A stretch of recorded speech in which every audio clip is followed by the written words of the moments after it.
Welcome, Runaway Warlords, to a fabulous, hearty episode of One Piece Reviewers Review. I am Samurai Drew. And I'm the DarkBritton, baby. We have episode 3, focused upon Joy Girl. We have been just liking her videos and cannot get enough of her wonderful bubbly personality, and yeah, she will be our subject for episode 3. Yeah, and it's really cool because so far we've focused on Totally Not Mark, who was this big newcomer on the scene, and then we went into Tekking, who is basically like all of our like best friends in the One Piece community. He's just that nice person that we all like to hang around. And now we really wanted to talk about some of the up-and-comers and what we're really looking to call the Supernova of 2020, at least. Fitting. And who knows, in maybe some future episodes and seasons, we'll talk about supernovas from past years and maybe the other supernovas. There are a lot of people you may know about Sensei. He's a really cool IMD King, also has come up since Supernova. Randy, I can't remember Randy's last name. Senpai looked it up, but also really good, as well as there's a lot of really small YouTubers too. I got Randy Troy, by the way. Randy Troy. Mm-hmm. And there's also a lot of small YouTubers too. Shout outs to Manga and Gossip. But for this year, we really wanted to focus on Joy Girl because as everything has played out, she's really been at the forefront of some of the theory discussions. Really cool having her first star on the scene. Literally came on in, I believe it was June, I want to say, was her first video. We were actually the first interaction, first comment on that video a long time ago. So sounds like we're true fans. We're dedicated. That's the thing. We do a lot. We reach out and want to view everyone in the community, and especially a lot of the smaller channels like us. So really seeing Joy Girl go from like 2-3 subscribers when we first subbed and left the comment to now doing what she's doing, which is about to hit 3,000 easily pretty soon, and is really, in my view, setting herself up to be a supernova and really taking the mantle as the newcomers in this year for 2020, as well as starting to find her own. And I really look forward to seeing her real theories, which we'll get to later on. Yeah. But and her thoughts moving forward. Any thoughts, Senpai? Well, I in one of her videos, she's talking about how she got started with it, and she was talking about how her friend said that One Piece was his favorite series, and she was pretty curious after he talked it up so much. And what I thought was strange is she, everyone has that turning point when they watch One Piece, like where you get really hooked. Mine was Alabasta, for instance. Fair. And hers was Baratier, which I don't know if I would agree with that, because I think Baratier does have some pretty slow moments, but she was reading it, so maybe I can kind of understand that. A lot of people have Baratier. I would probably say, as far as that emotional connection of when One Piece really became that thing for me, was Drum Island. Whoa, yeah, that man. Yeah, a little bit. I was a little bit later. I still loved it going forward, but up to then, I liked it, but it was never really that boom, this is it, until Drum Island. So I definitely get that. Barate, I hear for a lot of people, is like that arc. Yeah, I really hit it for them. Well, how she describes it, how she got through the series was like, she got laid off and then Corona hit. So she just had a bunch of free time immediately to get caught up. That's an awesome way to spend your quarantine, I think, that's what everyone should have been doing, and hit the ground running with some One Piece. Of all the times to catch up on One Piece. And it's cool because to pivot from your story, I want to go into mine. Mm-hmm. We also subscribe to the Grand Line Review. And I'm pretty sure the friend that you're mentioning and talking about is actually the Grand Line Review, because they both actually, I believe, they're both from Australia, but I don't know if they actually hang out in real life, but they're very, very close. And I remember subscribed to her, following her for a few weeks, And then I'm listening to the Grand Line do a review about something, a theory, and he's like, "Oh, my friend Joy Girl actually," and I were talking about it. He shouted her out. I'm just like, no way. Immediately go to my phone, and she's just climbing, and I'm like, go, Yeah, go. nice. So it's really cool seeing like someone, we don't know her, but a fellow content creator that like gets that like brief little moment and just takes off with it. And I like what she's been doing ever since. Yeah. Again, really cool. And it's kind of funny that that story kind of played into this one. Yeah. To switch gears into her videos. So she does a lot of like she has some pretty in-depth knowledge. Like she's definitely researching this stuff. She's a and if what she says is true, that she caught up during the quarantine and she knows like all this stuff, like, I don't know. She got into, all the Yanka. Well, I don't want to spoil her video, but she basically made some really interesting Hindu connections, and it just goes to show you, like, yeah, there's a lot of time and effort putting into like the research and like what she's saying, so you can appreciate that. She started off doing the live reactions, and then she does like top fives. I would suggest if you are going to watch one, it's her top 5 devil fruits. I find it hilarious and adorable. I'm 6'5", and she mentioned that she's 5 foot, I want to say. And if she had the Gumma Gumma no Mi, she would actually be able to reach all the tall things. And as a tall person, I'm like, yeah, that makes sense. So it was just like one of those funny bits of humor that you find just with following a creator and really understanding where they're coming from in certain ways. So pretty funny. Yes, and now I want to talk about her cartoon caricature that is, you know, very fitting to how she sounds and how she looks. You know, I think it's very, I don't know, it's a good picture. I love it. I love her little cartoon thing. I find it adorable.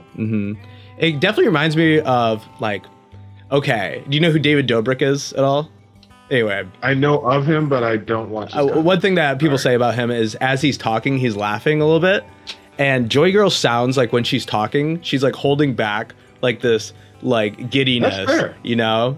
We get another fan requested cover page, this time with Annelle chilling with a cat listening to music. But as we draw closer to chapter 1000, I imagine this is one of the last fan requested cover pages we will see for this year, with a color spread sure to come in the millennial chapter, if not as early as the next one. But that's enough about the cover page.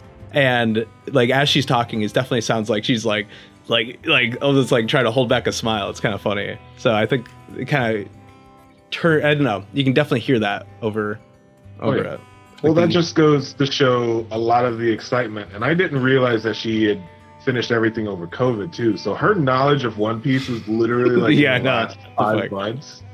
And then so it's always interesting seeing a new fan, just like with Totally Not Mark, who literally just binged it. We didn't see her progress through everything. She literally just started off, I think it was 67 or 76, somewhere in there for her first video this year. Hopefully Drew will post it in his editing. He has amazing editing skills. I got this. It's just one of those cool aspects of this is where we started and now we're here. One of that meme that's everywhere. This is where we started and now here we are. So I definitely liked it. But her biggest thing that she's really starting to hit her stride with is theories. Now, not wanting to go into a lot, there's a lot going on with Lady Toki and her fruit and what's going on. And going off of Drew's comments about the research that she does, she did a really good job of breaking down the understanding of Toki's fruits, her name in regards to the fruit, and how things can really tie together. So it's one of those theories that, yes, again, it's just a theory, but the evidence that she puts forth for it allows me as the individual who's soaking it in to be able to summarize, okay, does this hold water or not? And I believe that she does have a really good approach and is really good at that. So, and then you had one about Kaido, right, Senpai? Well, she has me totally convinced that Kaido's a dragon, and everybody else that was talking about it was it's to me it seemed like an easy explanation, so I didn't like it, but the way that she put it has me totally on that fence now. So we'll see. But very convincing. So recently in the community, this was, I want to say 2 chapters ago by the point that this goes up,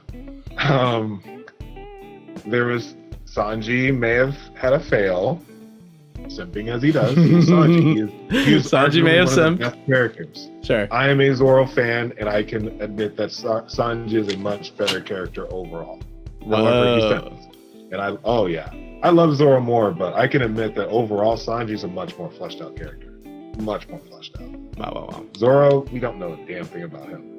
And he's not necessarily designed to have those big character moments, like baking a cake to take out a Yonko kind of thing. He's just a fighter and he just gets lost. Sure. And that's his thing. But that's why I love Zoro. But I can at least admit that's not that Sanji overall is a better character. However, I don't agree with this. The community blew up. Yeah. The community blew up to the point where Reddit was shut down. Oh yeah, that's right. 12 hours, I want to say.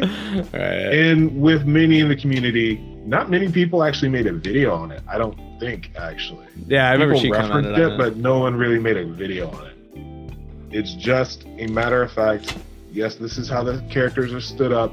This is what happened. We understand this, but we also have to take into context the comedy. Like, we're looking at this from a Western spectrum, and this is told in a Japanese light. Like, there are a lot of things that we may not get. And so she's breaking things down, and me as someone watching is like, you are a true supernova. You've reached this platform or clout of just being able to say, hey, chill the fuck out.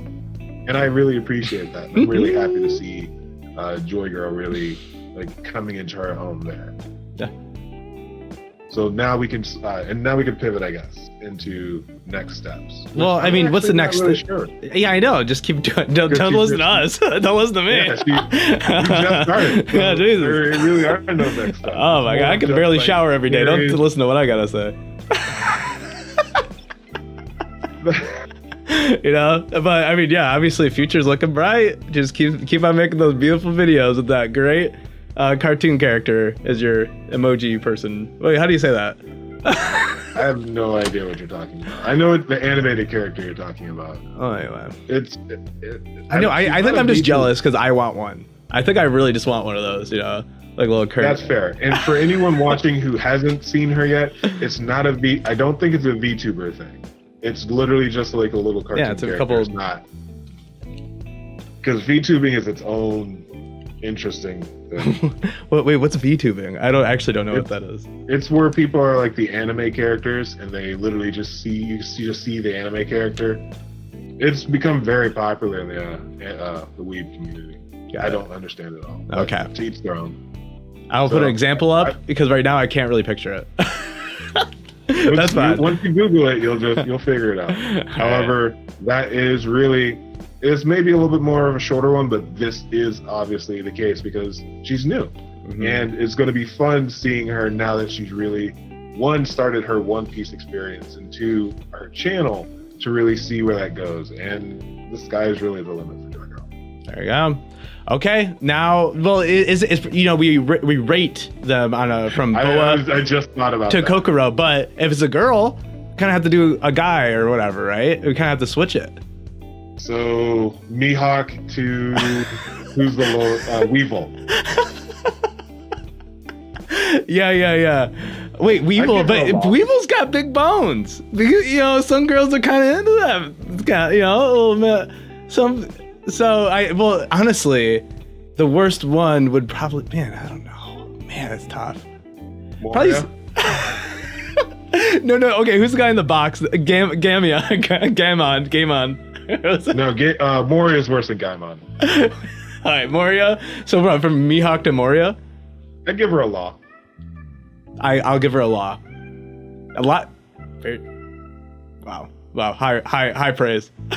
Something for a woman. Well, she has potential, like Law. Mm-hmm. We don't really know where she's going from here, like Law.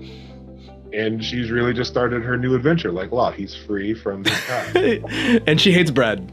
No, I have no idea. I have no idea about that. All right. Well, thank you for watching episode 3 of One Piece Reviewers Review. Go check out Joey Girl. She's a wonderful YouTuber. Also, like and subscribe. We will see you for the rest of the week. We're doing our 18 days of Christmas or something. No, not Christmas. We're just doing 18. It's the Warlord wrap up, and it's fine. I'm sorry. I don't know why that was so funny. No. Well, that was a pretty good transition into it. So that's good. Anyway, thank you for watching, everybody. We love you. See ya. Bye. Peace.